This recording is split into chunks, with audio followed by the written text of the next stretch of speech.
Welcome back, everybody. We're going to be jumping into Volume 2 of Attack on Titan by Hajime Isayama. I did change the setup a little bit here because my audio was a little bit off. I'm in a very echoey room, and I had to do a lot of post-production on the episode for the first volume. Apologies for that. I think I did a relatively good job of fixing it, but I'm going to see if this helps it a little bit. And this allows me to get the camera a little bit closer to the pages as I read so that you can get a little bit more of a snapshot when I just kind of pivot the book a little bit like this. And maybe that'll help you kind of tag along if you're going to be following with your own manga along the way. Otherwise, I'm going to be rambling on, not the entire time. Hopefully I can do this in less than an hour. I think edited, I can get it down to about 40 minutes, but there's less of a premise I have to give you. If you're stumbling onto Volume 2 for the first time, there is a Volume 1 test, I guess.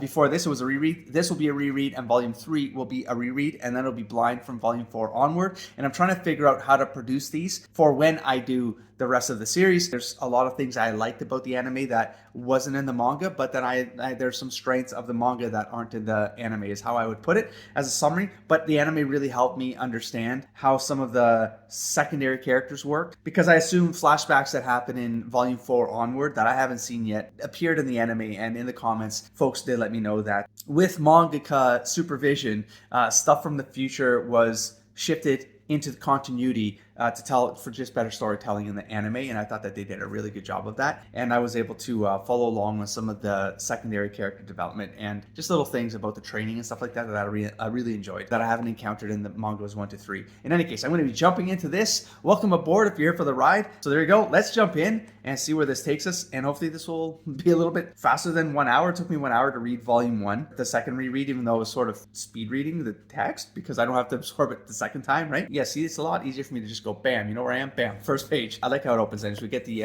introduction to the characters that I suppose we're going to focus on. These would be the primary characters at this point, right? We got Eren, Mikasa, Armin, and of course the father gets introduced here. Grisha, a doctor, and Eren's father. He went missing after the Titan attack 5 years ago. I assume we learn more about this in Volume 2, but I don't believe we do. Like, he doesn't come back. We learn stuff from flashbacks. Episode 5, a dull glow in the midst of despair. Got a bunch of guns with these bullets taking them down. They don't give a damn. They just get heads exploded. Doesn't matter if you don't take them up by the neck. Now, that said, I mean, this dude's head definitely got blown off, and I would assume that if you blow off a head and it takes out that part of the back of the neck, they're not growing back. Like, the heads won't grow back, right? We do get looks like that person's head grew back, but maybe it didn't take out that part of the back of the neck. You know what I mean? I don't know if like there's like it has to be explicitly in a very specific section, but I mean, a decapitation of a Titan should do the same job, in my opinion. Hey, they're using my word, decimated. We've got no choice. The advanced team that was supposed to finish them off got decimated. Oh yeah, that's pretty bad. That's like pretty bad right there. Got a no name or death. They have breached the city. We are moving through. There's some panic afoot here. Armin, wake up. Are you hurt? Hey, where's your squad? Yeah, I don't think his squad made it. He witnessed them all go down, but he's in shock still from the ending of Volume 1, of course.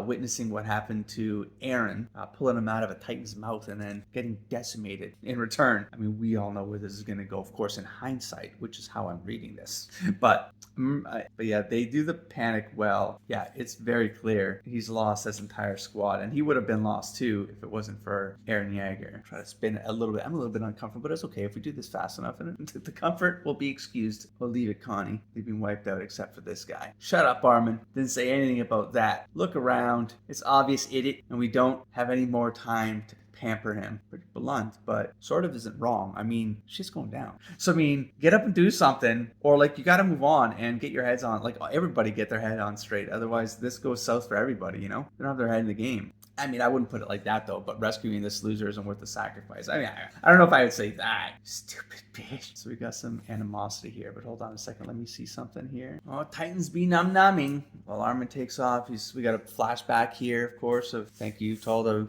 watchers over the years explaining black panels mean flashback. It makes it very clear because it's very consistently done across manga. I am relatively new to manga, by the way, for those of you new here. I'm not, I might say noobish things along the way. I mean, I've had my growing pains. with these experiments online, doing manga reactions. I won't let go of the idea. I think they're great, but I also know there's a lot of copyright issues, especially coming out of Japan when showing pages like too well. That's why the camera shots above always made me a little nervous, because I always thought like, wow, it's only a matter of time, like in channel size, and then you're just gonna go blink out of existence. Thanos snap. We got Mikasa and Eren standing up for Armin, of course. So he's got these memories online because he's still thinking, of course, that Eren has sacrificed himself so that Armin can live. So it's all my fault. Eren's dead. Now, is he racing off to tell? Jeez, flip the page to something nasty. Was he rushing off to tell Mikasa? I forget like the reason why he took off. Oh yeah, this was a horrendous scene right there. In the anime, it was even more brutal. He's trying to like resuscitate Franz, and well, I mean, not looking so good. Not looking so good. It's so bad. There was a disgusting scene. I really enjoyed it. I don't know what that says about. I'm just saying, not that I enjoyed the gruesomeness of this. It's just the fact that, I mean, that part of the storytelling just like it lands on you, and it's like really early on, right? So they're setting you up to understand just how brutal it really becomes once the Titans get activated, in the kind of like as forces of nature, as these primal agents, basically on hell on earth, as Armin just said, like this has always been hell. Yeah, I mean, yeah, that makes me think about stuff. But yeah, yep. And now we have the merchant scene, which was not hard to follow in the manga, but I felt like the anime really landed it for me, especially because it's got this cohesive flow from this chaos of like getting the wagons through, or you're all screwed, like you got to get through, and there's this entitlement, you know, this cargo is worth more than all of your wretched lives combined, but help me and I'll show my appreciation afterwards. And they keep pushing, but nothing's happening. So like no one's gonna get safe here. Doesn't want to die, push the carrier. So they're trying, and now here comes death. And now of course you get the zip liners coming through, doing their thing. But I love how this like ends up with like the whole Mikasa interaction after. Look at these pages though. This page is pretty good. This page is epically dynamic, trying to catch up to this thing in order to take it out, and they do. Gone, and kablamo. And it's just the way that this ends. It's just such an epic sort of resolution to this, because she's so calm about it. It's all matter of fact. Just strolling into this mess with the merchant. And what are you doing? My comrades are dying. Your townsfolk haven't finished evacuating, so we're fighting the Titans and dying. And then merchant coming in, being a buffoon. That's natural, isn't it? Your duty to dedicate your hearts to protect the lives and fortunes of the townspeople. Don't be full of yourself just because you freeloaders are coming in handy for the first time in 100 years. Like bro, you're all gonna die. This isn't the time to be grandstanding, you know. But like, she's just so neutral and assured of herself on her approach, and we know where this goes. I mean, because this is in hindsight, the anime also does this very well. How could a corpse say anything? Like, what a threat right there. You know, like if you're dead, then you're not gonna be doing nothing with that cargo, you know. And then bam, everyone starts to flow through. So she clears the passage. We're all safe thanks to you. I'm very grateful. I've always wondered if they're gonna do something with this, because these 3 panels down here do sort of focus on this little girl watching Mikasa. It's like she becomes a bit of an idol for this little girl, and even right there's a confirmation of that appreciation and the look. So I wonder what it'll do. And then we have the first evidence of like, well, not evidence, but showing what happens after they get their neck sliced, that they eventually just whoosh, flew away. Nice kill, Ackerman. You live up to your reputation. Thank you, sir. But in my haste, I blunted my blade in just one attack. I'll be more careful from now on. No doubt about it. She's a natural. With her in our rank, how can she be this calm when it's a matter of life and death? Because she's already experienced it. She's already come to terms with the fact that she likely wouldn't be here. If it wasn't for Eren, she'd be dead, and that'd be that. So she had her time. She said hello and she said goodbye, and now this is bonus time for her. So it's that lack of fear gives her an advantage though on the field, you know. So this is the scene, the flashback, parents getting hurt. Of course, we have Eren and his father showing up, opening up the door, and dang, dang. See, this is what I mean, is like this happened all in 3 pages in the manga, right? But in the anime, there's like this build up that happens where the continuity of the scene is more linear, it's more sequentially appropriate for the flow. But this one is like, but it's done this way on the manga. It has to be, because, right? Because this would be the end of the chapter. And so, right. And so the reason why is because you get a cliffhanger moment in the manga. You have to do it that way, because it's just, that's what makes for good storytelling here. Because then you're like, oh crap, I gotta tune in next week to find out what the hell is this? What's going on, right? And then boom, you come back. And then when it turns into a Tonka bomb, Tonka bomb, it's been years. I think that's the right term. It's Tonka bomb, Tuka bomb, Tonka bomb. Pretty sure. And it was the volume, the manga volume. Then it's like then the set becomes kind of your narrative arc, and you want the end, the last chapter to be the oh my god moment that brings you back to the next volume. There's a whole different patterned approach for how you want to do this, for how you want to execute on storytelling here. What's this one all about? Current publicly available information, a broad scale illustration of the human domain. I see. Where's this city? So the domain itself is large. This illustration gives a sense of the extent of territory left to the human race and is not an accurate depiction of the size of the towns and walls. So there's multiple towns and walls. Interesting. Maybe. Whatever lies outside the outer wall Maria, is still unknown, and thus cannot be portrayed accurately. The center of the human domain is at a higher elevation than the rest of the territory, with rivers beginning there and flowing outwards. The human domain is blessed with natural resources such as water, minerals, and natural gas. I see. So they don't know what's out there. That's interesting. Anyways, we have direct immediate continuation, but of course now this is a whole new chapter that people would have had to wait for. And bam, episode 6, the world that the girls saw. So they save her, and see, like, there's a whole missing scene here that we would have gotten from the anime, right? We have this brutal scene with Mikasa and the 2 abductors, some shady business. You're goddamn right, it was her mom that had the real value, but you panicked and killed the bitch. Well, what was I gonna do? She put up a fight. Yeah. So selling her to the underground market. Set up here, nasty. So, and then there's just a little bit of a reversal flashback, black panels. We're just going to go back in time a little bit to fill in the continuity of how this chapter started. So the murders go off, and so she witnesses it all. The whole panic scene happening here. She went for me, so yeah, it takes her out, bam. And then they have to take Mikasa, and then we're back to the present. And Eren shows up. Here comes Eren for the cool scene. This is a pretty cool scene. It's pretty dark, you know, but Eren takes care of business, and she witnesses that. He makes a makeshift broom spear thing. It's effective. It works. I forget what he used in the anime, to be honest. I don't remember him having a broom spear, did he? Maybe he did. But anyways, he comes in like a boss. Again, just a crazy, frenetic, like rage scene. It really shows the frenzy of emotion around Eren. Obviously, his eyes is really important. Hindsight in the anime, they focus on the eyes and do this thing. They do this thing with the eyes that makes it all really like stand out as a vital, like, maybe callback for the later transformations and stuff like that. It becomes vital. He's freeing her at this point. Here comes the second buffoon, wrecks Eren, takes Eren out of the picture for a little bit. He's getting wrecked, getting choked. Says fight. Of course, Mikasa here in this, she's got her second chance at life here. If you don't fight, we're gonna die. If you don't fight, we can't win. I mean, maybe that goes back. It means a lot more later on. Of course, there's a little bit of foreshadowing. So she picks up the dagger and of course handles the business. The blammo. Then we have this like scene that has her looking at a praying mantis. Interesting little symbology there, of course. This world is cruel. You gotta eat. It hit me that living was like a miracle, and in that instant my body stopped trembling. From that moment I was able to perfectly fight, control myself. I thought I could do anything. So now we have Mikasa in frenzy mode with the whole scene where I'm like, did she trip on she tripped on the wood? Like, it literally shatters. Or was it like she was so anxious? Like, because I mean, so I wasn't wrong. So when I watched the anime, I felt like now I feel like I have to watch the anime again. Because I'm like, what did I witness in the anime? It feels like more than the wood just broke. It feels like it broke because she went in hard. And her like urgency or frenzy is what pressure that wood in and caused that. And maybe is that insinuating something? Is that foreshadowing something? Well, I don't know. It might have just been like an artistic license, maybe, but I mean, I don't know. I don't know is what I'm saying. So we have the guard, of course, appearing, coming back and getting them. Eren's father showing up. I told you to wait for me at the base of the mountain. Do you have any idea what you did? I stopped dangerous beasts. They only resembled humans. I mean, using the beast metaphor again, the animals, right? The butchering, I suppose. Eren, if I hadn't shown up, they would have been gone by the time the military police brigade had arrived. The MPS would never have made it in time. Even so, Eren,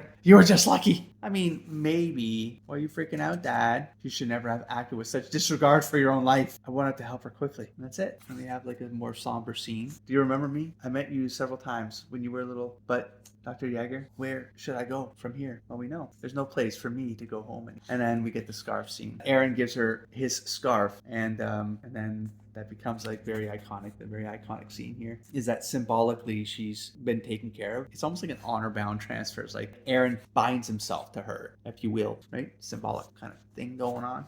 Maybe it's warm. Kid come to our family, so then bam, come on, let's go home.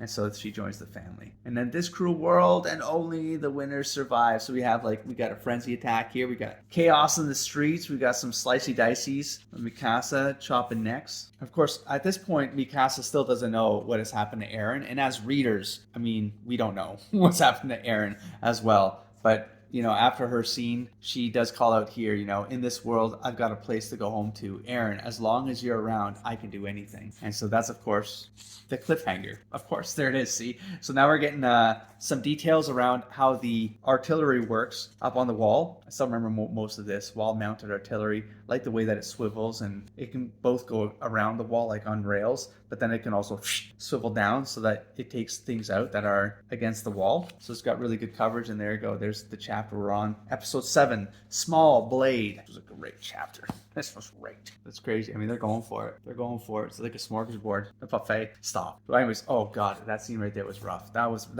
rough. It's still rough. Jeez Louise. So one of them can't handle it, takes himself out. And of course, that compromises a lot of stuff because they have a job to do. And that comes up a lot with this chapter. Of course, I'm speaking in hindsight. This will all be blind in the future, of course, as I've mentioned. Just extra reminder, of course. Right. So they know something's gone wrong. So at this point, they got to work out a plan here. If there's anything to do, the order to evacuate finally came. But we're out of gas and unable to climb the wall. I guess we're all dead, thanks to those cowards. I can understand their feelings, that they lost the wall, that they lost the will to fight, but they shouldn't have abandoned their supply mission and holed up in HQ.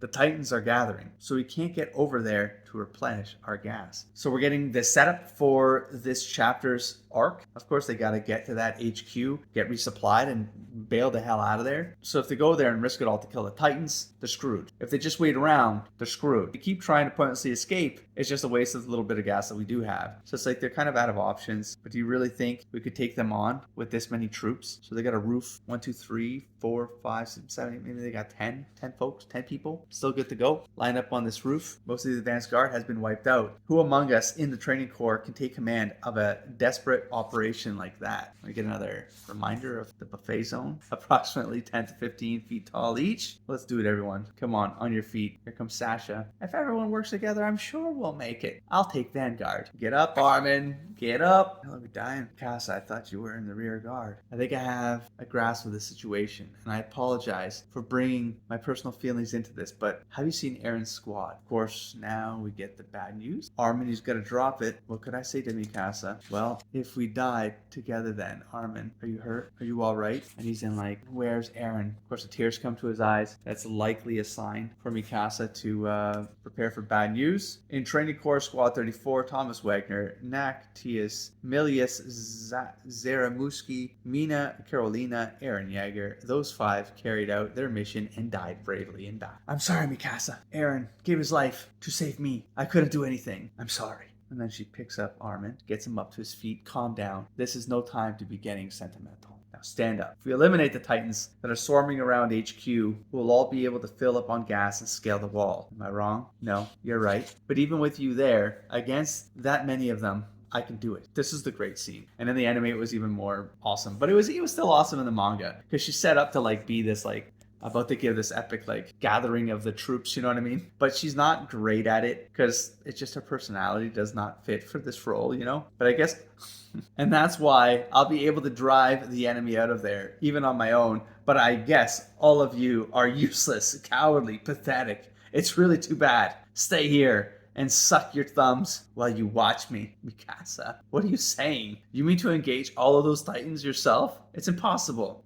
If I can't do it, I'll just die. But if I win, I live. And if I don't fight, I can't win. I didn't catch that the first time, but because I'm reading this a little bit faster the second time around, that was a callback. I love my callbacks, narrative callbacks. Let me just go back and show you the narrative callback. Did you catch it? I mean, I'm pretty sure I said it out loud, and it was accidental too, but it worked. Am I crazy? I can swear I read this. I read this in the scene. The hell? I feel like I'm going crazy. Oh, was it when Aaron is telling her she has to fight? Oh, I think so. Hold on. Let me flip back a couple more pages here. Yeah, it's the aggressive lines right there. Bam. So there's the callback right there, right? So we went back a chapter. It's when Aaron's calling her, telling her to fight. Fight, damn it. If you don't fight, we're gonna die. If you win, we live. If you don't fight, we can't win. Back to this point, and that becomes her motto to rally the troops. I didn't catch that the first time. It's subtle, and it was a chapter ago, so it's very missable, and I don't remember it in the anime at all. But this is the kind of writing that I can appreciate. I love repetition in writing. It really does cement some of the ideas that become core to the characters that say them, that project the idea. It becomes part of their persona, and it's something to keep in the back of your mind when you're reading about the character and understanding what makes them click, what makes their gears turn. This is based on the whole philosophy of it's better to try and fail than to not try at all and regret, right? Something like that. I forget how the quote goes. I've been living that idea for about 20 years, and it does make a difference, right? Doing things that you feel are, risky, but safe. Don't do anything that's going to put you in danger, right? But the idea of taking risks in life for things that you're I'm too afraid, or it's gonna be too complicated, or whatever the case might be, whatever the excuse that you're gonna come up with, right? But if you don't try, you will never know. If you try, you at least have the chance of succeeding. You see what I'm saying? And so that's always better than not trying at all. And that's effectively the same spirit behind that set of lines there. And then, of course, he jumps in and gives his supporting, also not very good at it. But hey, were we taught to let one of our own fight alone? All of you really will make cowards of yourselves. And everyone just thinks about it. Well, who'd have thought? And then that basically rallies the troops to move. Look at them. Damn it. All right, I'm game. Yeah! There they go. Bunch of maniacs. Slicey dicey, swishy swishy. I think some bite it, don't they? I'm pretty sure. There's people that bite it in this one. Let's make this a short and decisive battle and get to headquarters before our gas runs out. They really do have to, they have to move, man. She's just she's burning her fuel though, rapid time. Before long. Whee! Like that. Before long. Oopsie doopsie. Aye aye. Yeah, she's out of gas. She's out of gas. She gave it her all. But, it's another one of those lessons. She had in her head, she's gung-ho, let's just do this. Let's take care of business, But not really considering that, hey, but if you don't work with others, if you don't just think maybe a little bit of a step ahead, don't just completely rush into it. You might be able to pull off more and have a better chance of winning. But just running up ahead without thinking about the gas situation, put her in a compromised predicament to basically not achieve what she wanted to achieve, or achieve nothing, depending on how this would have played out. Now, hindsight. This was still a lesson though, regardless of what happens next. This was a lesson that she hopefully took something away, especially, right now she feels hopeful and she'd probably be willing to die at this point, thinking that Aaron's dead. Why is she going to be around? And so she doesn't have that hope driving her forward. And she's basically saying, right, I didn't even notice that I was out of gas again, I lost my family again. She's not really crying about it. She's kind of she's depleted of any emotion and feeling around any of this, right? I remember the pain again. Do I have to start all over again? And then she doesn't even notice the Titan approaching, and yet so beautiful. You get the scarf scene, reminding herself of the binding. It was a good life. She's accepting, thinking of, the broken sword in her hand, the dagger, a little bit of visual repetition going on there with today versus yesteryear. And then here we have the repetition again. Fight, get up. And then, you better keep fighting, never give up. Even in death, his words will live on and empower her to fight. I'm sorry, Aaron, I can't give up. So she won't join him at the tree. Takes us back to chapter 1. I don't know, man. If I die now, I won't even be able to remember you. That's nice. So no matter what, I'm going to win. Whatever I have to do, I'm going to live. So there you go. The memory of Aaron is equally important for her to fight for and survive. But of course, we know how this plays out. Kablamo. What? What the hell is happening? Of course we know. We know. Rip.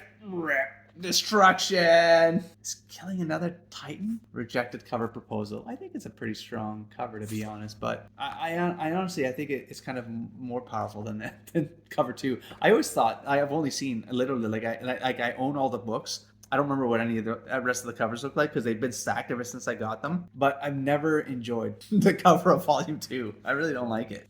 it's an awkward, like from an artistic perspective, it's an awkward crop here on the face, and the composition itself points down, like it creates a sort of V angle. I could go through a whole art review here, but so it like shows the action, but the action falls off the page. It doesn't really like do anything to like bring you back into the excitement of the page. Even the swords, like they point off the page. It's sort of like, it's just a bad design.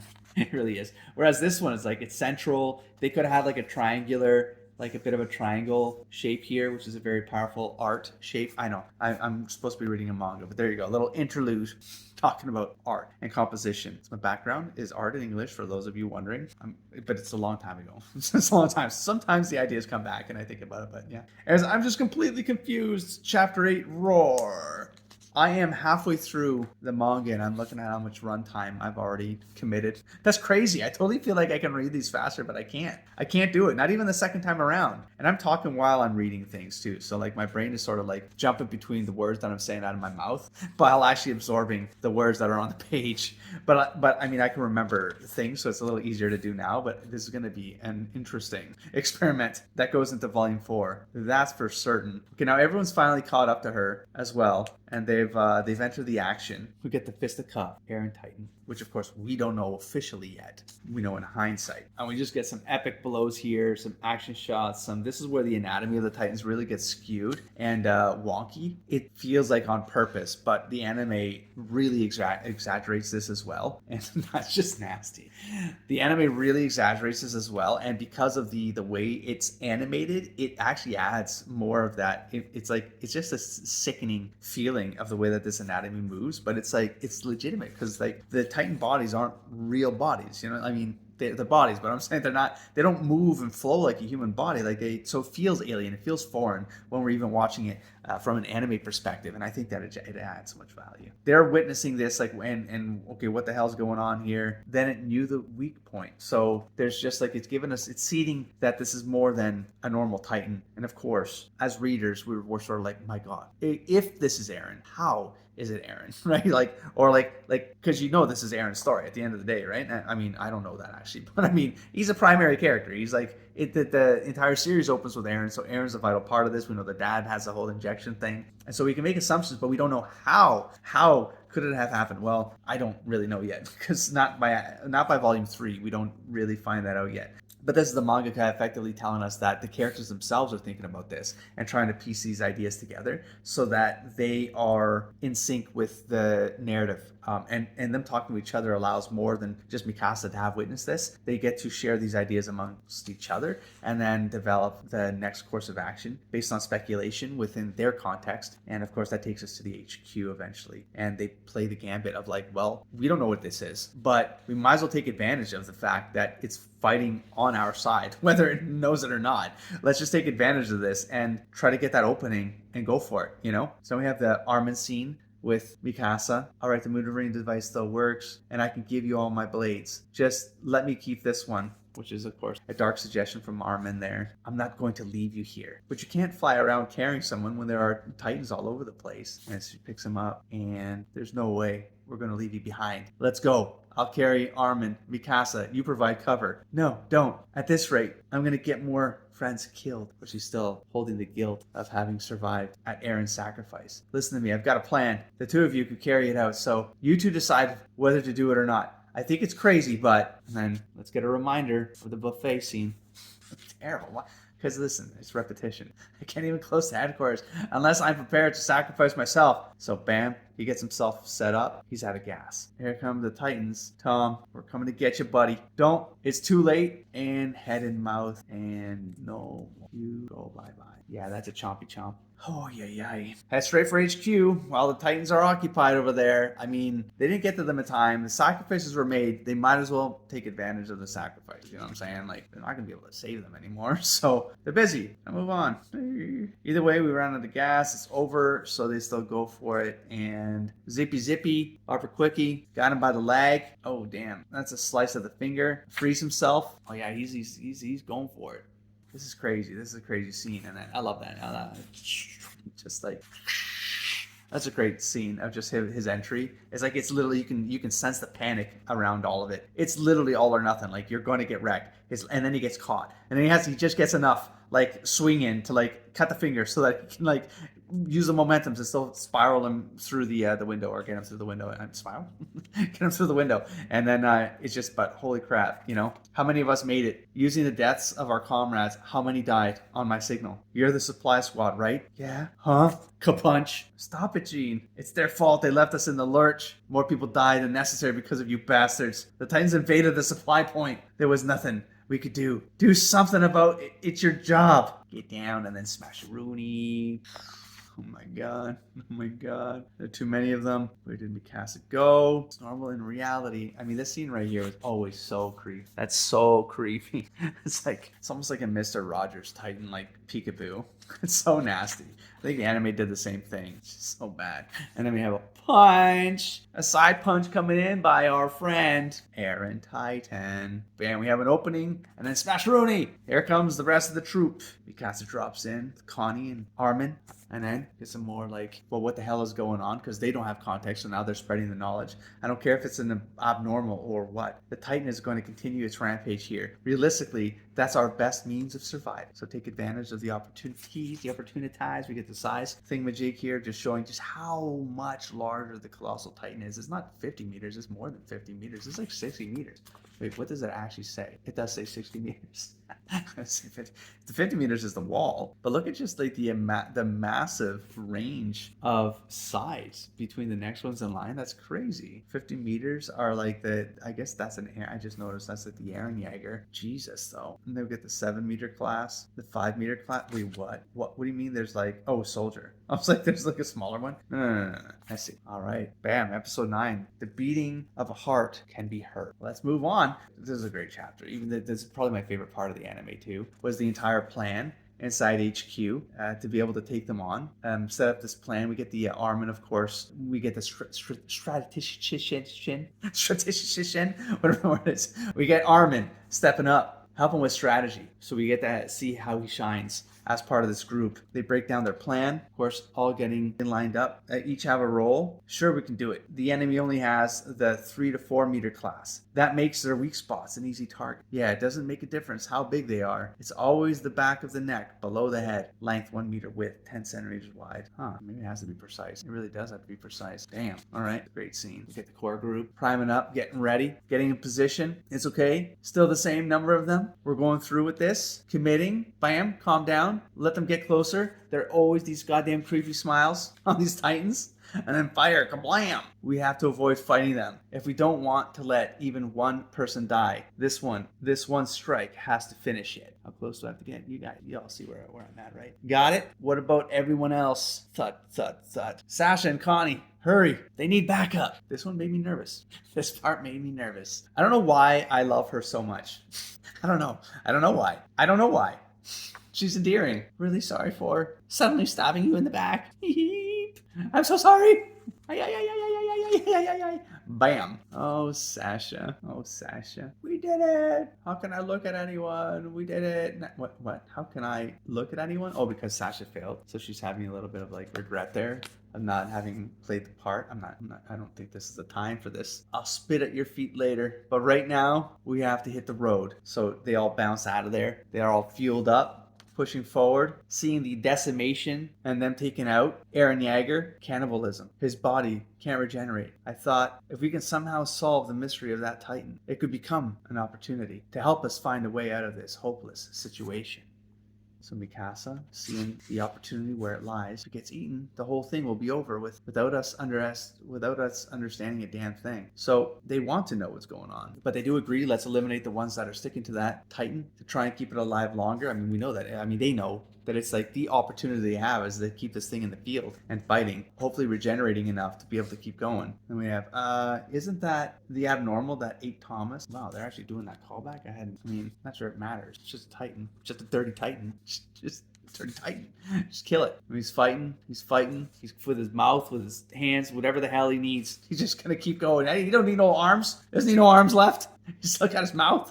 Chop, chop. I mean, again, crazy action lines that make it so chaotic you can barely see where the body actually is. What's going on? Oh man, just like Smash! It's so rabid. It's so crazy. Oh, man. What was that about again? And then falls to his knees, falls down, energy burnt out. Looks like it burned itself out. So, seen enough. Let's hightail. There's no way that monster's on our side. Titans are Titans. I agree with you, bro. But we'll see. Hey. And then... Dun, dun, dun. Oh. Aaron. I like how the smoke conveniently covers the arm that should be missing. We have the slow reveal along the way. Dun, dun. Aaron, oh my god, it's Aaron. Oh my god, he's got both arms. That's crazy. Yeah, they hide just enough of the arms so that you're like, you don't know. But I mean, you can sort of guess, you know. But I saw his arm and like it severed. We get a reminder just in case you forgot, because again, this would have been weeks later, right? For readers that were following this every week. Yeah, sometimes I gotta keep that in mind when I'm reading the story to understand like the importance of the pacing and the callbacks and stuff like that. And it's vital for the narrative sequential storytelling like this, you know. So it happened to you. Aaron was swallowed then by a titan. Then Aaron did all this? I mean, yes and no. I mean, kind of.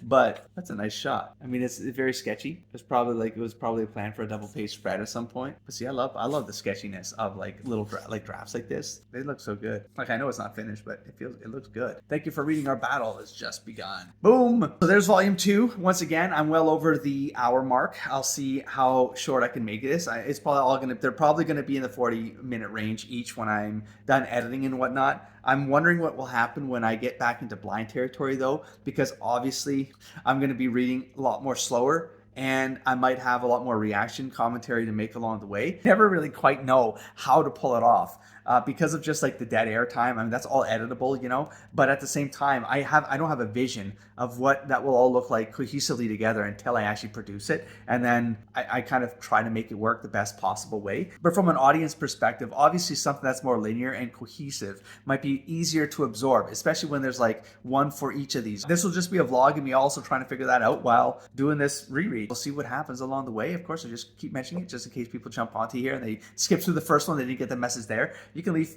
your feedback along the way so I can consider it and see how to approach these in the future. Maybe it's gonna be a mix of a bunch of stuff. Do you know what I mean? Like, I'll just try this in different ways through the entire series. And that'll be, because it'll be part of the project, will be to have that exploratory approach to the vlogging reaction read-along method idea. And it's still a lot of fun. I enjoyed going back to some of those moments in here that are now, they're kind of sticking, because between reading the manga the first time and then watching the anime to do the reaction of it, to then talk about the manga and the anime scenes together, like that's sort of, it's woven pretty good in my noggin, you know? It's when I go into blind territory that I'm going to be a little bit more nervous about what I'm catching and what I'm talking about along the way, because obviously I'm not going to be as informed, right? And so the reactions not only might be a little bit like I'm going to be saying things that are wrong, but that's part of the reaction, right? Of a blind reaction or a blind read, of course, right? But the concern of that is also, it could lead to comments that potentially spoil me the more that the content gets viewed, you know? I will have to try to remember to say up front to be careful with spoilers, right? Stick to the content of just the volume that I'll be talking about in each of these videos, and I think everything will be relatively safe. Could it happen? Maybe, if this starts getting a lot of views, but I think the channel's small enough still that it'll be safe. But I think about like the future series that I want to do this for, right? What's the dangers I put myself into when it comes to spoiler territory? It's just a fun experiment along the way to do. If it doesn't work, we'll find some other way to get through the series and review it, but still share ideas volume to volume, because I think that it'll just be fun to kind of break things down still into those chunks and make a series out of it. So there you go. There's a wrap up of another episode. I'll catch you in the third one. Don't forget to explore, engage, and inspire, buddy. Peace. I don't like this cover.